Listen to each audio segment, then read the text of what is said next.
Hello प्यारे बच्चों, good morning. आप सभी कैसे होंगे। मैं अनूप सिहाग आपका स्वागत करता हूं आपके YouTube channel math by Anoop Sihag में।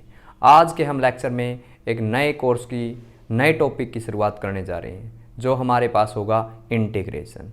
बहुत इंपॉर्टेंट चैप्टर है, बहुत इंपॉर्टेंट कंसेप्ट है। आगे की हायर क्लासेज में भी इसका बहुत यूज होता है। इंटीग्रेशन समझना है तो उसके लिए आपको डिफरेंशिएशन अच्छी तरह आना चाहिए।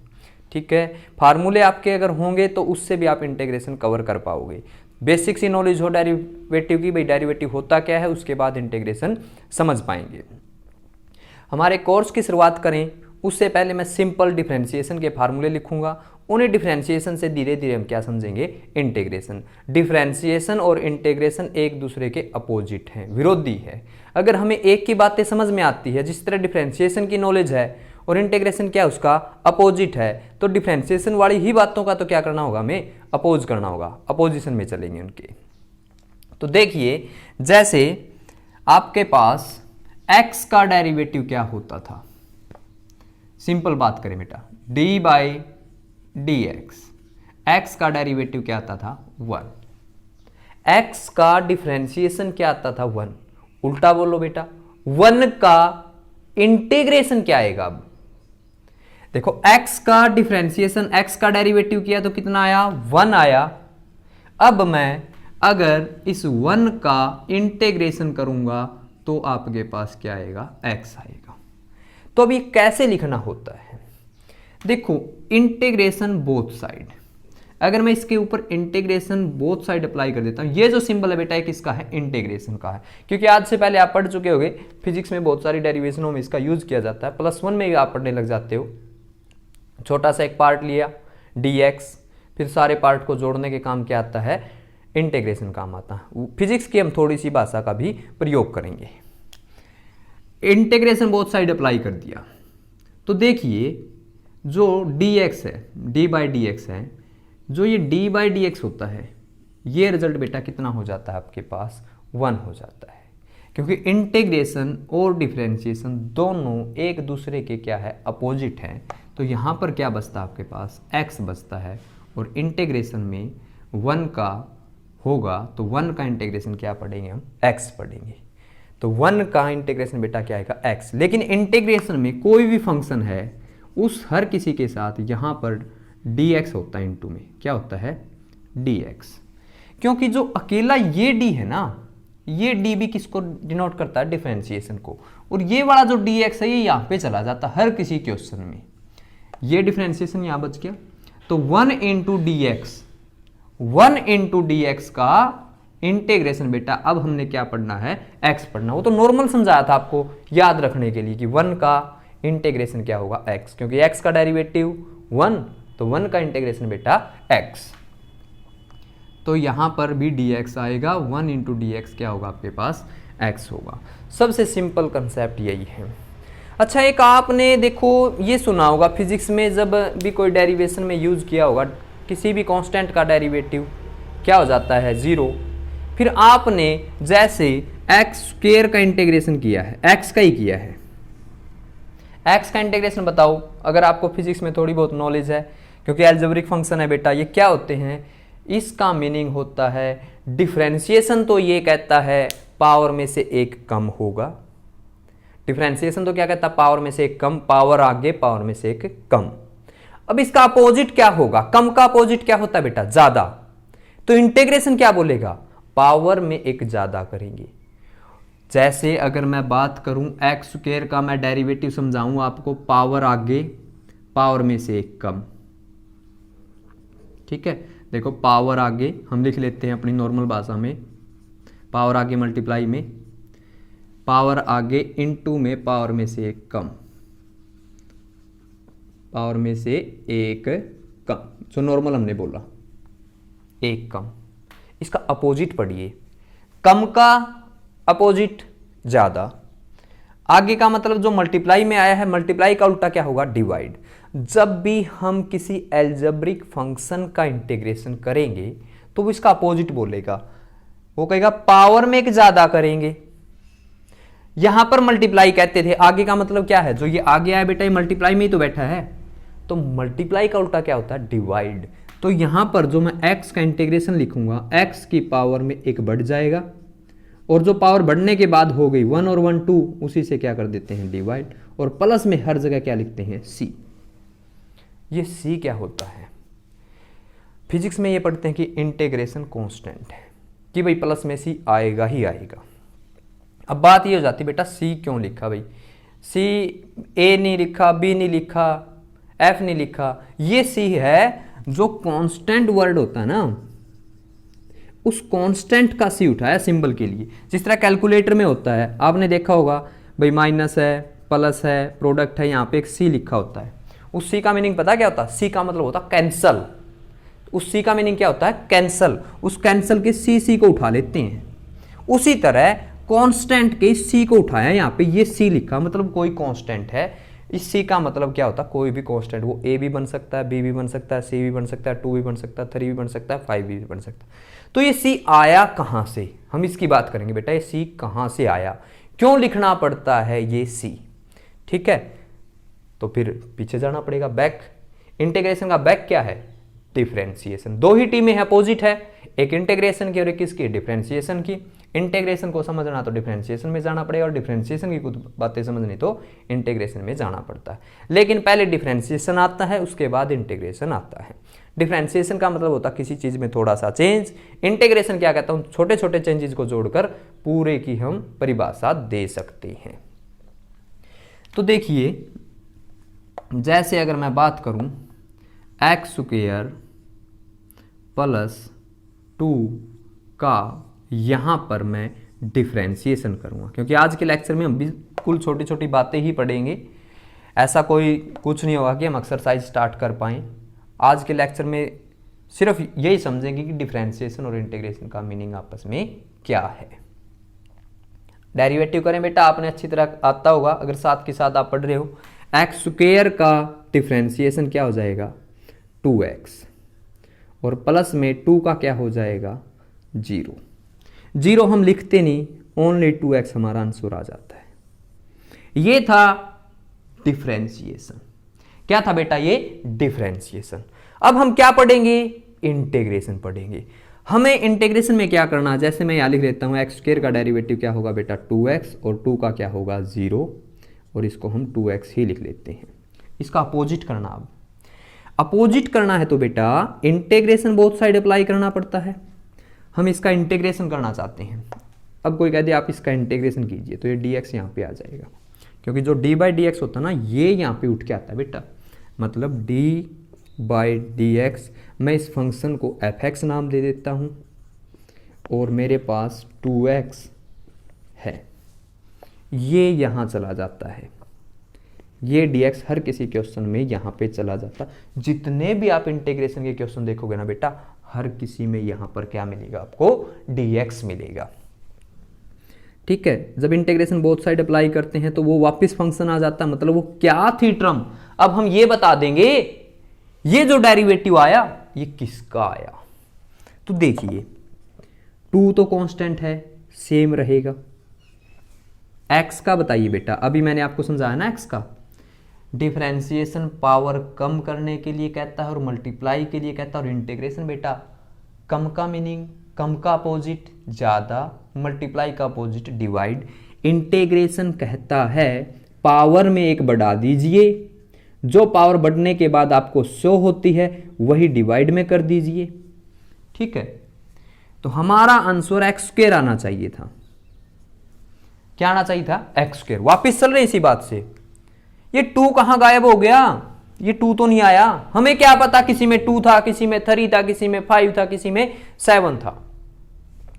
2, 3, 5, 7 कुछ भी होता, हर किसी का अंजाम क्या होता बेटा, 0 होता। वापिस चले, हमारे पास तो कुछ है ही नहीं।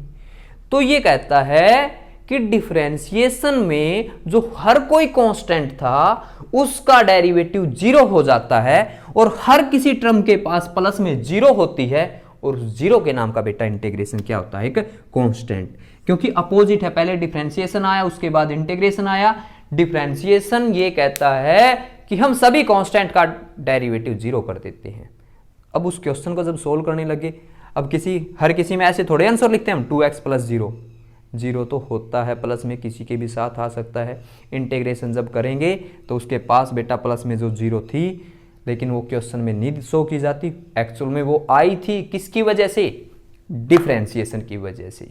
तो 2x का इंटीग्रेशन बेटा 2x स्क्वायर बाय मतलब जो x स्क्वायर आना था, तो उस 0 के नाम का इंटीग्रेशन क्या है, कांस्टेंट। इसलिए अब हम इसको परिभाषा दे देते हैं कि हर किसी की जगह ये इंटीग्रेशन कांस्टेंट आएगा। समझ गए सी कहां से आया। अब आपको पजल करने वाला कैसे पजल करेगा, जैसे मैं आपसे शॉर्ट फॉर्म में क्वेश्चन पूछूंगा, 0 का इंटीग्रेशन, कहीं कहेंगे 0 का तो होता ही नहीं, अरे उस 0 के नाम का ही क्या है बेटा, सी। तो पजल नहीं होना, कोई पजल करने के लिए आपसे पूछेगा, पजल करेगा और आपको पूछेगा 0 का इंटीग्रेशन, और आपका जवाब होगा 0 का तो होगा ही नहीं। हम लिखेंगे 0 का इंटीग्रेशन कोई भी कांस्टेंट नंबर आ सकता है, 5 का डेरिवेटिव भी 0, 7 का डेरिवेटिव भी 0। हमें एग्जैक्ट उसकी नॉलेज नहीं है, लेकिन हमें यह तो पता है बेटा वो होंगे क्या, कांस्टेंट। इसलिए हम उसके लिए वर्ड क्या यूज करते हैं, कांस्टेंट करते हैं। इसीलिए प्लस में सी लिखा जाता है, क्योंकि कांस्टेंट तो और भी हो सकते थे, ए बी सी डी कुछ भी, क्योंकि उस कांस्टेंट का एब्रीविएशन जो यूज किया सी हमने यहां पर यूज किया। ठीक है, इसलिए प्लस में सी लिखते जाएंगे। आशा करता हूं बेटा ये बात आपके समझ में आ गई होगी। छोटी छोटी बातें हैं, एल्जेब्रिक से ही चलेंगे। इसी बात को मुद्दा लेकर अब हम एक फार्मूला बनाने जा रहे हैं, यहां से एल्जेब्रिक का, ओनली एल्जेब्रिक का फार्मूला बनाएंगे। किसी की पावर n है, x की पावर बेटा क्या है, n है। ठीक है, तो बताइए क्या होगा, डेरिवेटिव पावर कम करने के लिए कहता है, और बताइए बेटा इंटीग्रेशन क्या कहता है, पावर में एक ऐड कर देंगे, पावर में एक ऐड कर देंगे और उसी से क्या कर देंगे, डिवाइड, और प्लस में क्या आएगा बेटा, कांस्टेंट। पहला ही फार्मूला बेटा ये होगा। समझ में आया कैसे बना। अब क्योंकि डिफरेंशिएशन पावर कम करने के लिए कहता है, डिफरेंशिएशन का अपोजिट कौन है, इंटीग्रेशन। तो इंटीग्रेशन बेटा क्या बोलेगा, पावर में एक ऐड करेंगे, ऐड करने के बाद जो पावर बनी वही किस में आएगी, डिवाइड में, और प्लस में कांस्टेंट हर किसी के साथ आएगा, क्योंकि इसके पास भी प्लस में तो 0 होगी। हर 0 का इंटीग्रेशन बेटा क्या होता है, कांस्टेंट नंबर होता है। तो इसलिए हम प्लस में क्या लिखते हैं, सी। हमारा पहला फार्मूला ये आ गया, पावर में एक ऐड करने वाला। ठीक है, थोड़ा सा और बढ़े, हम एल्जेब्रिक पे चलेंगे। आज जितने क्वेश्चन करूंगा मैं एल्जेब्रिक का निचोड़ निकालेंगे कि एल्जेब्रिक में कैसे कैसे क्वेश्चन पूछे जा सकते हैं जो सिंपल होंगे। तो समझ में आ गई बेटा यहां तक की कहानी। किसी भी x वेरिएबल की पावर अगर n है, उसकी पावर में एक ऐड कर देते हैं और उसी से क्या कर देते हैं, डिवाइड कर देते हैं। अब मैं कुछ एक आपके सामने यहाँ पे फार्मूले लिखूंगा, पहले उसी के अकॉर्डिंग कुछ आंसर का जवाब दूंगा, लेकिन उनमें से गलत होगा तो आपने भी वो पहचान करनी बेटा गलत क्या होगा। देखिए यहां पर लिखता हूं मैं x प्लस 1 की पावर 3, x प्लस 1 की power 4, integration x square plus 1 की पावर 2। चलें इंटीग्रेशन करें बेटा, क्या होगा देखिए, x प्लस 1 की 3 का बताओ, सोचो बेटा। इंटीग्रेशन क्या कहता है, पावर में एक इंक्रीज करना है, तो मैं क्या लिखूंगा, x प्लस 1 3 प्लस 1 कितना हो गया बेटा, 4। जो पावर ऐड होने के बाद आई है ना, उसी से क्या करेंगे हम, डिवाइड, और प्लस में क्या लिखेंगे, c। ये हमारा क्या है, इंटीग्रेशन है। x प्लस 1 की पावर 4 है, तो बताइए बेटा क्या हो जाएगा, x प्लस 1 की पावर 4 और 1 5, बाय में 5 और प्लस में c, ऐसे ही आएगा। अब तो आप समझ गए ना, तो थर्ड का जवाब दीजिए बेटा। सोचिए एक बार क्या होगा, x स्क्वायर प्लस 1 की पावर 2 है, थोड़ा सा सोचिए आप क्या सोचोगे, सोच लिया होगा आपने, मैं यहाँ पे लिखता हूँ जो आपने सोचा, x square plus 1 2 plus 1 by में 2 और 1 क्या हो जाएगा 3 और प्लस में c। आपने यही सोचा बेटा सभी ने, क्योंकि एक्स स्क्वायर प्लस 1 है, क्योंकि फिजिक्स में ऐसा कोई क्वेश्चन नहीं आता अलजेब्रिक का जिसमें पावर 1 से बड़ी हो। सिंपल 1 पावर के ही क्वेश्चन आते हैं जो हम इजी से सोल्व वहाँ पे कर पाते हैं। आपने इसका जवाब ये दिया, लेकिन बेटा इनमें से ये भी ठीक है, ये भी ठीक है, और ये वाला क्वेश्चन गलत हो जाता है। ऐसा क्या हो गया? इसमें क्या जुर्म हो गया भाई? ये दोनों तो ठीक और ये गलत। हमने तो रूल ही अप्लाई किया है। तो रूल की एक बात और समझनी बेटा बारीकी से, कमियां बहुत होंगी यहां पर, बीमारियां बहुत ज्यादा है, लड़ना आपको पड़ेगा उनसे।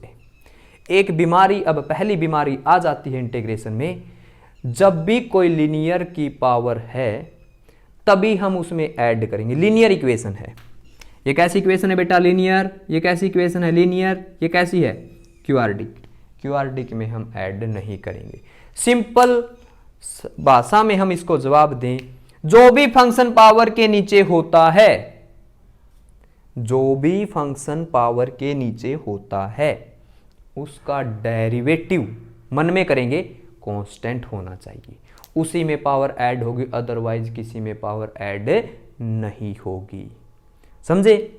सो क्या कर रहा हूं मैं? Derivative constant. एक्स का डेरिवेटिव बताइए 1 कांस्टेंट है, ऐड कर देंगे। इसमें ऐसे गुण है, इसके पास ऐसी प्रवृत्ति है, ये अपने आप में एक पावर ऐड कर सकता है।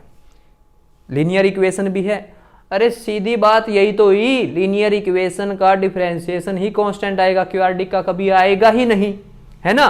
तो इसलिए हम समझने लग जाएंगे बेटा, जब भी पावर के नीचे लीनियर इक्वेशन होगी तभी हम पावर में ऐड करेंगे, अदरवाइज ऐड नहीं करेंगे।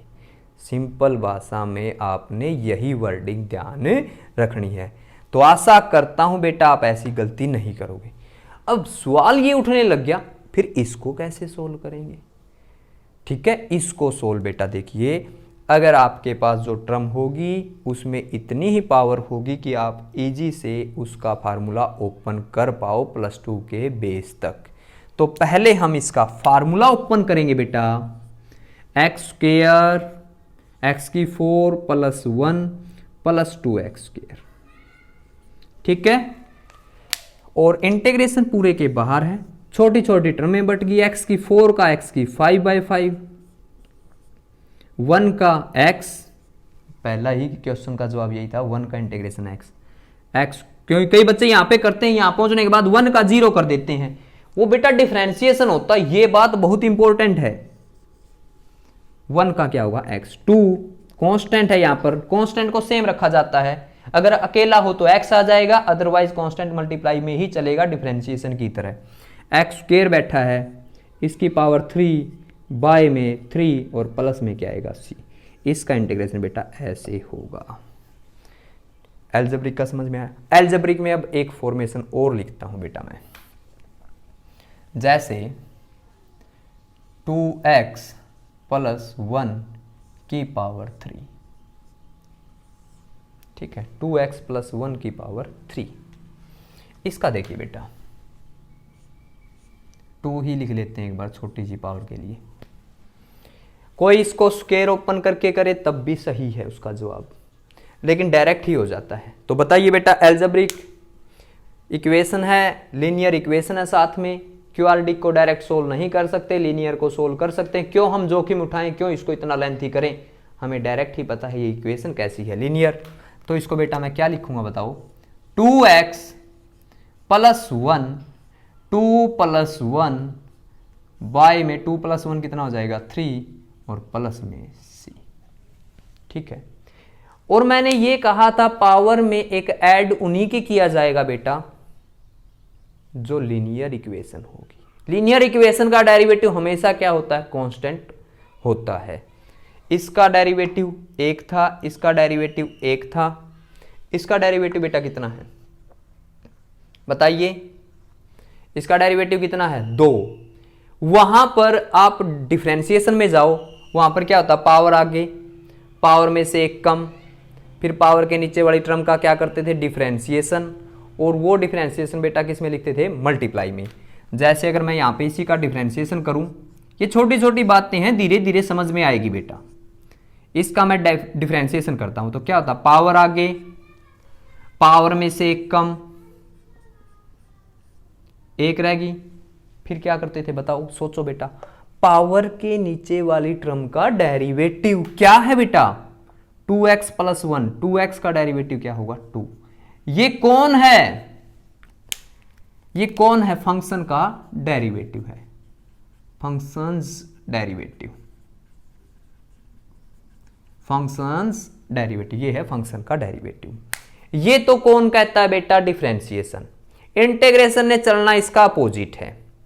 इंटीग्रेशन, यहां पर मैंने वो बात नहीं बताई, सिंपल था क्योंकि आप समझ जाओ, उसी बात से भाई आप एक खामियाजा होगा, एक दुर्घटना घट ना जाए, इसलिए हमने एक और क्वेश्चन लिया ऐसा 2x प्लस 1।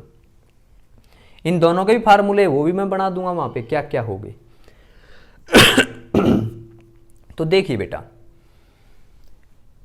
सेम है, इसमें क्या है, पावर में एक ऐड कर दिया, पावर से डिवाइड कर दिया, ये तो बात यहां तक हुई। इनटू में क्या लिखते हैं, पावर के नीचे वाली टर्म का डेरिवेटिव, ये इनटू में लिख रहा है। और इनटू का बेटा अपोजिट बताइए, इनटू का अपोजिट क्या है, जो मल्टीप्लाई है उसका अपोजिट क्या है बेटा, डिवाइड। तो यहां पर जो ये फंक्शन बैठा है इसका डिफरेंशिएशन बेटा कितना आएगा आपके पास 2, और ये हमारा क्या हो जाएगा, आंसर हो जाएगा। तो नेक्स्ट जो मैं बता रहा हूं आपको वो आएगा ax प्लस b की पावर n। कहता है एक लीनियर इक्वेशन में अगर मल्टीप्लाई में कोई टर्म हो तो तब डायरेक्ट आपने क्या याद रखना है। देखो मैं फार्मूले लिख नहीं रहा हूं, पहले फार्मूले की कहानी बता रहा हूं, फिर क्या बता रहे हैं, फार्मूला कैसे बुक में लिखा हुआ है। तो बुक में बेटा लिखा हुआ है ax प्लस b इसकी power n plus 1 divide by n plus 1, और इनटू में जो पावर के नीचे फंक्शन है ना इसका डेरिवेटिव क्या है, b का तो 0, ax का बेटा क्या होगा a, तो इनटू में क्या आएगा a आएगा, और प्लस में क्या आएगा बेटा c आएगा। यहां पे 5 होगा तो 5 आ जाएगा, 7 होगा तो 7 आ जाएगा, 3 होगा तो 3 आ जाएगा, 11 होगा तो 11 आ जाएगा। ठीक है, समझ में आ गया होगा बेटा, दो फार्मूले हमारे कवर अप हो गए हैं। तो इस तरह के क्वेश्चन अभी आपको एग्जाम्पल में मिलते हैं तो आप बच्चे ट्राई कर सकते हो, क्योंकि सिलेबस अभी हमने एक्सरसाइज स्टार्ट नहीं की। पहले तो हम इंटीग्रेशन के अंदर जान पहचान बना रहे हैं, भाई किस तरह की बातों से हमारी मुलाकात होगी और कैसे कैसे हमने उसके साथ बिहेव करना है। तो वही बात नहीं है, नई सी रिश्तेदारी में जाते हैं, किसी का नहीं पता होता, फिर बताते भाई ये आपका मामा लगता है, ये चाचा तो कौन होगा, फूफा लगता, कोई रिश्तेदारी में आए हुए हैं तो बताया जाता भाई ये मौसी का लड़का, ये तेरा भाई लगेगा, कोई अंकल लगने लग गया भाई बुआ के कोई लड़का आता होगा, इस तरह का। तो जैसे जैसे रिलेशन बताए जाते वहां जाने के बाद हम ट्रीट करने लग जाते हैं, भाई इसके साथ तो ये बिहेव करना है, ये हमारे से नाते में बड़ा तो इसके साथ ये बिहेव करना है, कोई हमारे से नाते में छोटा तो इसके ऊपर हम ऑर्डर चला सकते हैं। जैसे जैसे एंट्री करेंगे, जैसे जैसा व्यक्तित्व मिला, जैसे जैसी जानकारी मिली, उसी के अनुसार हम व्यवहार करने लग जाते हैं।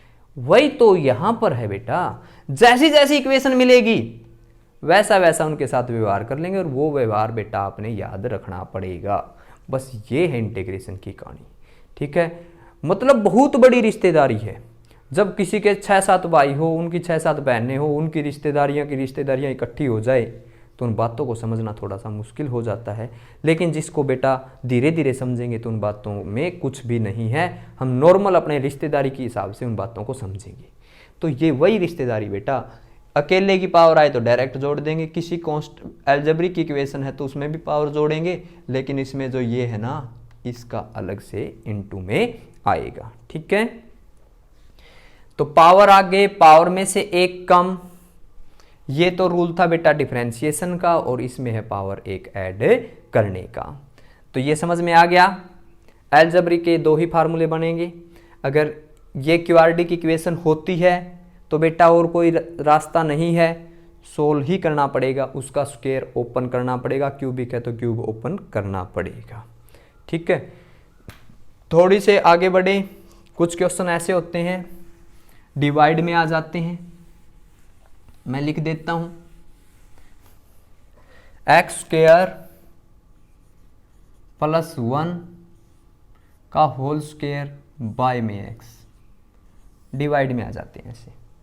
ये नहीं करना ऊपर वाले का ऊपर नीचे वाले का नीचे। डिफरेंशिएशन ये कहता है मैं एक फंक्शन का डेरिवेटिव करता हूँ, ठीक है। तो अब हम जो टर्म डिवाइड में एक से ज़्यादा पावर वाली होगी उनके लिए पावर 2 आ गई बेटा।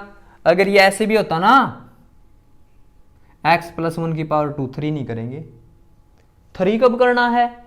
जब किसी के डिवाइड में कांस्टेंट नंबर हो, कुछ नहीं कांस्टेंट नंबर हो, तब तो आप पावर में एक जोड़ सकते हो। अगर यह और ये है, अभी भी आप इसमें 3/3 नहीं कर सकते, क्योंकि वो अकेले के लिए है बेटा। किसके लिए है? अकेले के लिए। यहां पर देखिए, मैं इसका फार्मूला ओपन करूं, x⁴ +1 + 2x² और डिवाइड बाय x। इंटीग्रेशन करेंगे। इंटीग्रेशन जब भी करेंगे बेटा, डिवाइड वाली जो टर्म है हर किसी के साथ अलग अलग बांट देंगे। x³ + 1/x बचा और 2x बचा, ठीक है। इंटीग्रेशन बताइए।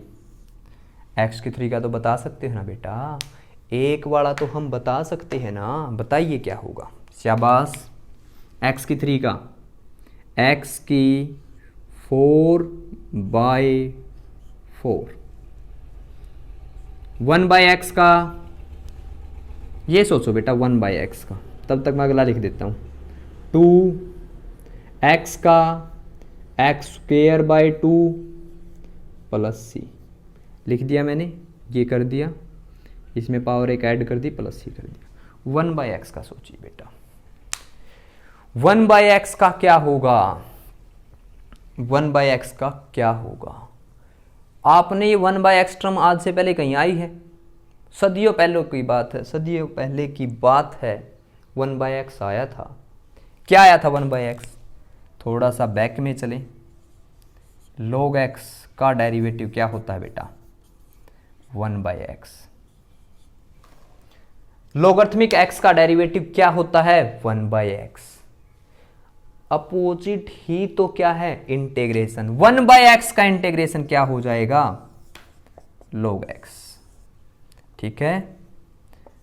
1/x का इंटीग्रेशन बेटा क्या हो जाएगा? log x। और जितने भी ये क्वेश्चन है ना इंटीग्रेशन के, मैंने बताया है हर किसी के साथ dx होगा बेटा। जितने भी क्वेश्चन होते हैं हर किसी के साथ क्या होता है? dx होता है, ठीक है। तो हर किसी के साथ वो dx होता है। x⁴/4 1 का, अब बताइए 1/x का सोच लिया ना बेटा? 1/x का लोगरिथमिक x, क्योंकि अपोजिट 1/x का log x, ठीक है। यहां तक भाषा आपकी बेटा कवर हो गई होगी। मैं एक क्वेश्चन और लिखूंगा जिसमें अभी मेरे को याद आ गया, log x से इसकी परिभाषा समझ लेंगे। हम लेक्चर थोड़ा सा बड़ा नहीं बनाएंगे, पहला दिन है, एक लेक्चर और हम इसी तरीका। आज तो हमने सारी कौन सी इक्वेशन लिखी बेटा? एल्जेब्रिक। कल का जो बेसिक लेक्चर होगा इंटीग्रेशन के लिए, उसमें सारी टर्म किसकी आ जाएगी? ट्रिग्नोमेट्रिक की टर्म आएगी, ठीक है। ट्रिग्नोमेट्रिक की टर्म समझनी ज़रूरी है। तो हमारे पहले 2 या 3 लेक्चर में तो ये समझने में लगेगा किस किस के साथ कैसा कैसा व्यवहार करना है। वही नहीं बताया था मैंने, बहुत सारी रिश्तेदारी इकट्ठी हो जाए तो पहले तो समझना पड़ेगा, फिर उनके साथ हम जैसे जैसे व्यवहार होगा वैसे वैसे ट्रीट करते जाएंगे। तो मेरे एक बात और याद आ गई, लेक्चर कंप्लीट करने से पहले मैं वो और लिख लेता हूँ, क्योंकि कई बच्चे फिर 1/x से ही याद आ गई। 1/x का इंटीग्रेशन तो बेटा log x, ठीक है। और 1/x² का बेटा सोचो एक बार थोड़ा सा 1/x² का। आप बच्चे सोचोगे 1/x² का क्या आएगा बेटा? log x का स्क्वायर। यही सोचते हैं मोस्टली जब भी 1 के बच्चे 2 में आते हैं, जब इंटीग्रेशन पढ़ाते हैं, हर किसी कोई बच्चा यही सोचते। कुछ बच्चे होंगे, मैं ऐसा मानता हूं बेटा, वो सही सोचते हैं भाई ये तो नहीं हो सकता, वो 1/x² का log x का स्क्वायर सोचेंगे। ये बेटा गलत है। जब आपके पास x की पावर 1 है तभी log x होएगा, अदरवाइज नहीं होगा। अगर एक से बड़ी पावर आ जाए तब कैसे लिखेंगे? डिवाइड में एक से बड़ी पावर आ जाए तो उस पावर को बेटा ऊपर ले आएंगे, x की पावर क्या हो जाएगा? -2, क्योंकि अपोजिट भी होना चाहिए ये एक दूसरे के, कि इसका डेरिवेटिव मान लें 1/x का इंटीग्रेशन log x आया तो log x का डेरिवेटिव करेंगे तो 1/x ही आना चाहिए। log x का होल स्क्वायर कई सोच रहे हैं क्यों नहीं हो सकता, देखिए log x के होल स्क्वायर का मैं डेरिवेटिव करता हूं बेटा, क्या आएगा बताइए? पावर आगे डेरिवेटिव कर रहा हूं मैं, क्योंकि यहां पर दोनों बातें एक साथ चलेगी, डेरिवेटिव भी चलता है और इंटीग्रेशन भी चलता है। 2 log ऑफ x, पावर आगे, पावर के नीचे वाले टर्म का log x का derivative 1/x, 2 log x by में x। हम तो ये कह रहे 1/x स्क्वायर का log x स्क्वायर होगा, log x स्क्वायर कह रहा मेरा डेरिवेटिव तो ये होगा, इसलिए हम नहीं कह सकते कि तेरा 1/x स्क्वायर है। तो ये देखिए किसका होगा, ये लिख सकते एक पावर के अलावा, चाहे पावर -k1, चाहे 1/2 हो, चाहे फ्रैक्शन में हो, चाहे कैसी हो, ऊपर ले आएंगे बेटा। और फिर रूल वही वाला, पावर में से एक कम या ज्यादा, ये कहता है ज्यादा, और वही टर्म डिवाइड में लिख देंगे। तो x की पावर -1 बाय में -1, तो -1/x और प्लस में बेटा क्या आएगा? c। -1/x प्लस c किसका इंटीग्रेशन आया? x की पावर -2 का। अगर आप इसका डेरिवेटिव करोगे बेटा तो यही रिजल्ट आएगा, ठीक है, क्योंकि हमने ऐसे ऐसे क्वेश्चन 1/x के क्वेश्चन बताए हुए हैं कि उनका डेरिवेटिव 1/x स्क्वायर हो जाता है। यहाँ पर माइनस है तो बेटा वो प्लस का ही हो जाएगा, ठीक है। आशा करता हूँ बेटा जो मैंने जानकारी डिफरेंशिएशन और इंटीग्रेशन को के बारे में दी वो आपके समझ में आई होगी। आज मैंने कोई क्वेश्चन ऐसा नहीं लिखा जिसमें ट्रिग्नोमेट्रिक का यूज हो। कल वाला जो लेक्चर होगा उसमें हम किसको बुलाएंगे? ट्रिग्नोमेट्रिक को बुलाएंगे। अगर मैं एक साथ ही बता देता इसका ये थोड़ा सा पजल हो जाते, क्योंकि पहले बेसिक बुनियाद बनानी होती है, थोड़ा सा समझें कि डेरिवेटिव क्या, थोड़ा सा समझें कि इंटीग्रेशन क्या है। आज के लेक्चर में सुनोगे थोड़ा बहुत जानकारी मिलेगी, कल का फिर एक लेक्चर आएगा उसमें आपको ये बातें धीरे धीरे समझ में आने लग जाएगी। अगर हम एक साथ ही प्रेशर डाल दें पूरे इंटीग्रेशन का, भाई ये सारे फार्मूले याद कर लेना, कल चैप्टर स्टार्ट, बेटा फिर कहानी समझ में नहीं आएगी। वो फार्मूले नहीं समझ में आएंगे कैसे बने। आज समझ में आया x की पावर n का कैसे बनाया, ax प्लस b की पावर n का कैसे बनाया। इसी तरह हम ट्रिग्नोमेट्रिक टर्म और भी जिनके डायरेक्ट कर लेंगे और कईयों के वहाँ पे फार्मूले बनाएंगे। और 1/x है ना, बहुत इंपॉर्टेंट फार्मूला है। ये एक ऐसी ट्रिक देता है, बहुत जगह ये यूज होती है। जैसे 1/x का क्या है? log x। ऐसी ये टर्म है ना, बहुत इंपॉर्टेंट है, आगे के इंटीग्रेशन में बहुत इंपॉर्टेंट रहने वाली बेटा ये 1/x, क्योंकि रूप तो ये है और इस रूप के अनेकों रूप और बना देंगे हम इसको ऐसे समझकर। x का डेरिवेटिव बताइए, x का डेरिवेटिव 1, तो 1 नीचे वाले का ऊपर डेरिवेटिव आता तभी लोगरिथमिक आएगा। एक बुनियादी ढांचा बना लेंगे सबके लिए, बहुत सारे फार्मूलों में यही बेसिक कंसेप्ट आपका क्या आएगा बेटा? काम आएगा, ठीक है। आशा करता हूं बेटा आपको समझ में आएगा। समझ में आया तो बेटा लाइक कर देना, और इंटीग्रेशन स्टार्ट किया है तो मैक्सिमम बच्चों के पास बेटा आप शेयर भी कर देना। कोई गांव का होगा, कोई शहर का होगा, जितने अपने ग्रुप है तो आप उनमें शेयर कीजिए बेटा, वहां तक पहुंचे। जिन बच्चों के पास अभी भी नहीं पहुंचने लगे उनके पास भी ये ऑप्शन आ जाए, ठीक है। मिलते हैं बेटा नेक्स्ट लेक्चर में इंटीग्रेशन की जानकारी को लेकर। और बेटा कमेंट जरूर करना कि आपके समझ में आया या नहीं, ठीक है। जरूर लिखना बेटा, कमेंट ना लिखते तो आप बहुत बड़ा नुकसान करते बेटा मेरे लिए, क्योंकि ये नहीं पता चल पाता भाई किस बच्चे ने तो पढ़ा है किसने नहीं। आप कम से कम कमेंट कीजिए, ठीक है। कम से कम नहीं, ज़्यादा से ज़्यादा कमेंट कीजिए। कम से कम तो वैसे कह रहा हूँ ना बेटा, तो आप बच्चों ने ज़्यादा से ज़्यादा हमारे साथ जुड़ना है और कमेंट करने। कमेंट से ही तो वो ताकत मिलती है कि भाई आप बच्चों के समझ में आ गया या नहीं। ओके बेटा, बाय बाय।